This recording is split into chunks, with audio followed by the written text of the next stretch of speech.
Yung mga senador na yan, mga senador na panira sa presidente, BBM, lumayas kayo dyan. Wala kayong utang. Mga bobo.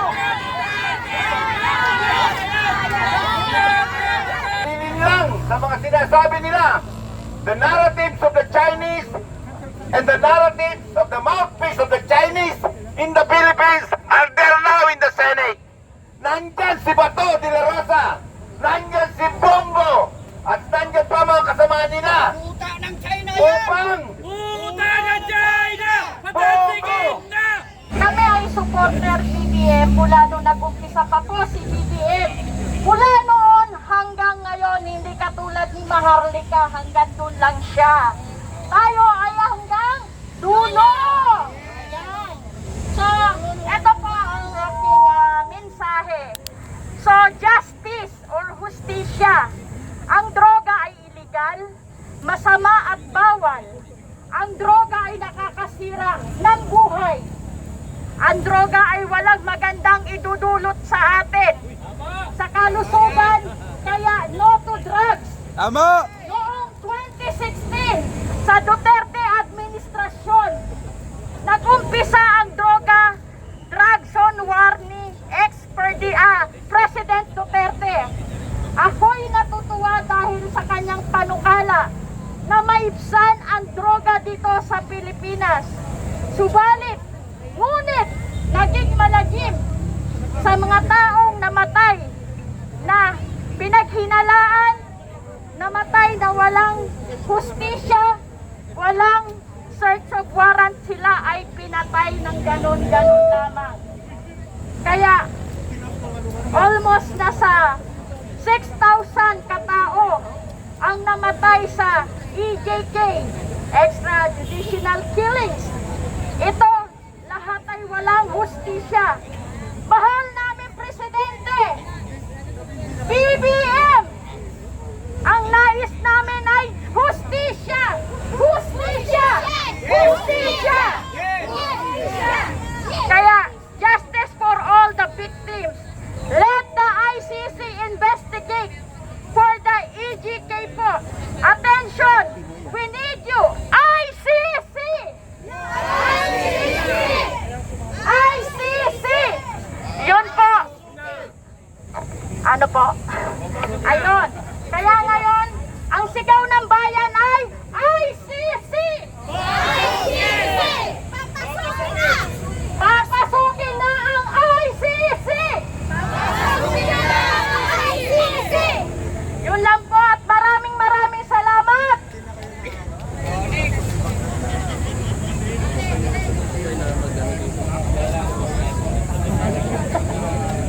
Tinatawagan ko po si Atty. Batalyer. Atty. Batalyer! Attorney! Ito po, isa po sa pioneer po ng loyalista po sa Atty. Batalyer po.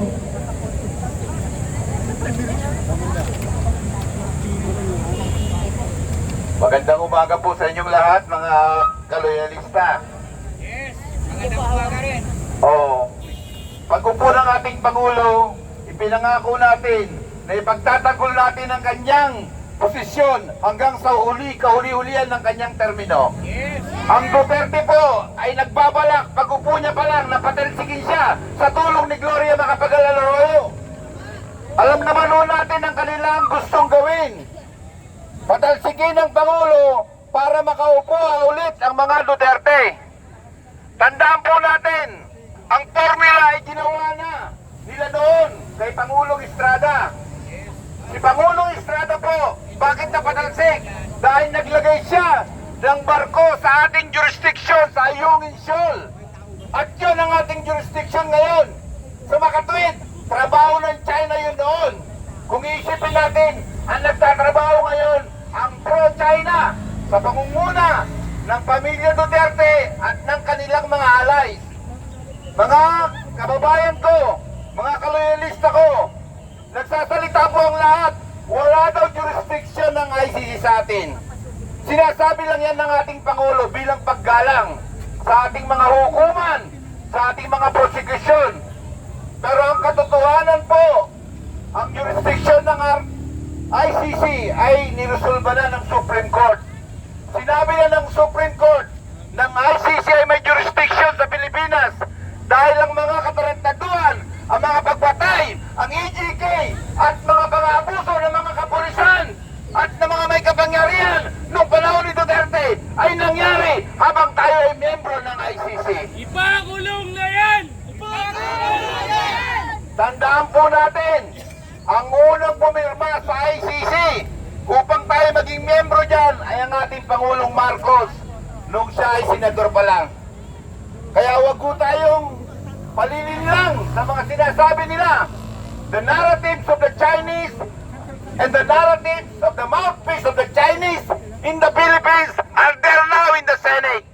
Nandyan si Bato de la Rosa, nandyan si Bongo, at nandyan pa mga kasama nila Puta ng China yan! upang Puta ng China! Patansigin na! mga kasamaan ko, ito pong ating pagrarally ay hindi ho ito hipokrituan. Meron ho tayong permit dito at wala ho tayong organisado para sa atin. Tayo nagpunta-punta lamang dito sa tulong po ng walang bayad. Yes! Walang bayad! In behalf of MBBP, Movement for Building Better Philippines, nandito po ako ngayon. Kasama ko yung mga kasamahan namin mula sa Makati, mula sa aming mga pamunuan.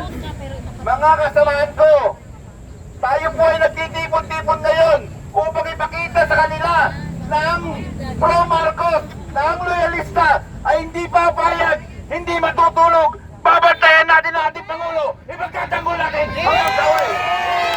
Duterte! Duterte! Ipakulong na yan! Ipakulong na yan! Ipakulong na yan! Sa kanilang mga prayer rally po, mga kasamahan ko, nakikita nyo naman, ito ay taliwas sa ating mga sosyal, pangkaunlaran at panglipunang mga adikain.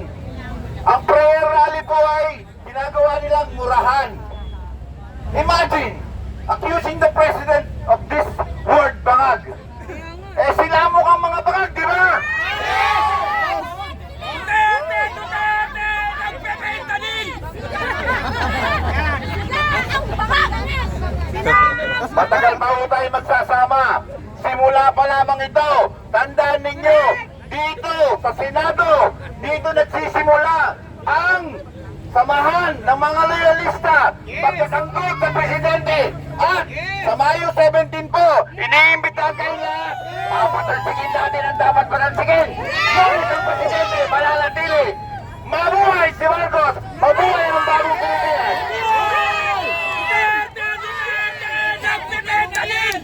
Ipakulong pa yan! Eh ano, nakainom ng suktong, oh?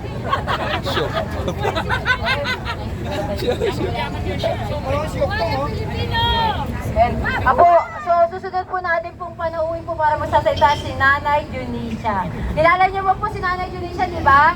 Opo. Nanay Junisha, halika dito! Halika!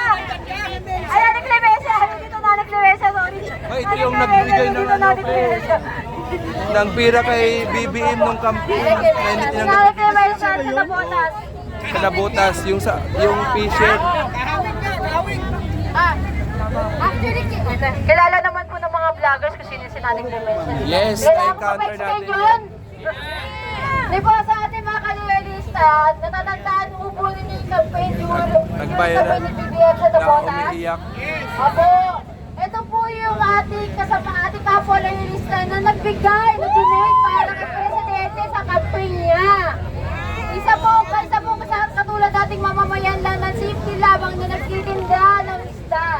Si Nanay Clemencia po ay po lumabit kay BBM, nagbigay po ng donation para tulungan ang ating kasalukuyang Pangulong Presidente Marcos para maging Pangulo ng ating bansa.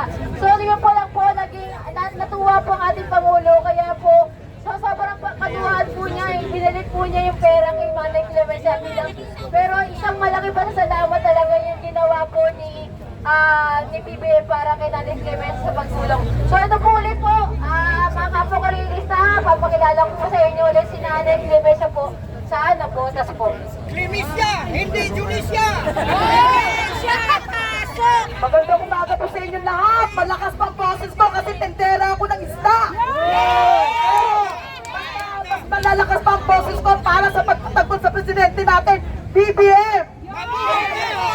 Bato-bato sa langit. Ang matawaan ay magpagalit. Bato de la Rosa. Hindi ka pwede dyan sa Senado. Dahil ang ulo mo bilog. Kaya sinasabing bilog, wala kang utak. Wala kang ulo. Pareho ka ni Robin Padilla. Ang sabi ng mga DD-shit, hindi daw mananalo si PBBM.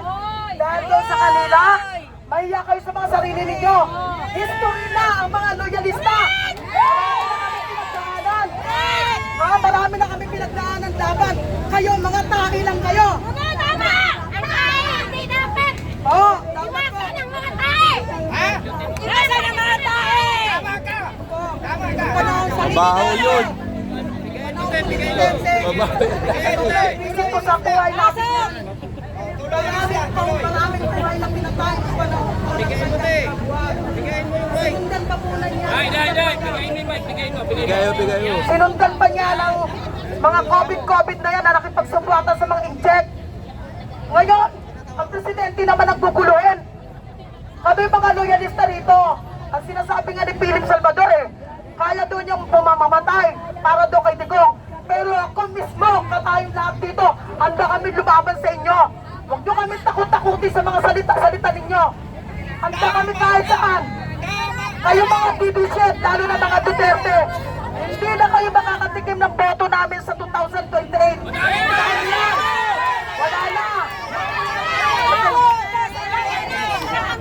Ang layunin po natin dito at pinaglalaban po natin ay para po sa layunin ng ating presidente. Napakaganda po ng kanyang mga adikain. Bakit po ginugulo ng mga Duterte na to? Kayo dapat mawala kayo dito sa Pilipinas Kayo nang gugulo dito. Tahimik na lahat na dati namin nagiging kalaban ng mga kakamping, mga ginawan. Bakit? Kumakampi sila ngayon sa presidente BBM dahil nakikita nila ang magandang mga adikain ng presidente. Diba? Ibigay na sa Si China. First Lady Liza Araneta, ginagawa ninyo ng kwento. Kung meron kayong Inday Sara, meron ding Inday Clemencia ng nabotas. Ang namin pagtanggol ang aming presidente BBM. Maraming salamat sa mga nag-like mga kabayan. Like po mga kabayan Kami para mga ma-support bayaran. po natin. Kami mga pong namimigay Kakainin na lang namin, bibili pa namin sa kapwa namin. Kung tutusin nga dapat, magdadala sana ako ng isda dito kahit napakarami nyo. Hindi kaya na sasakyan namin. Pasensya na po kayo talaga. Huwag kayo mag-alala. Kung ano yung abot ng ating makakaya mga loyalista, pagkaka-ano po natin, pagkakatawag dito, pagkakasayin po natin. Basta wala pong magmamawala pong titikim na kahit piso po sa mga loyalista. Yung mga senador na yan, mga senador na panira sa presidente, BBM, lumayas kayo dyan. Wala kayong utang. Mga bobo.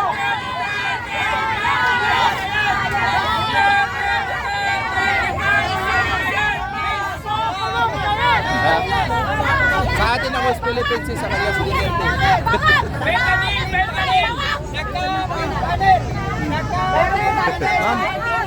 Ma'am, madam, salita ka din doon. Salita ka rin. Oo, okay lang. Meron po tayong isang kaibabayan dito na gustong manawagan sa ating Pangulo Yari na po na. ay kinigipit sa kanilang tinitirhan. Marami siyang pinagdadaan, grabe po. Kaya ito po siya,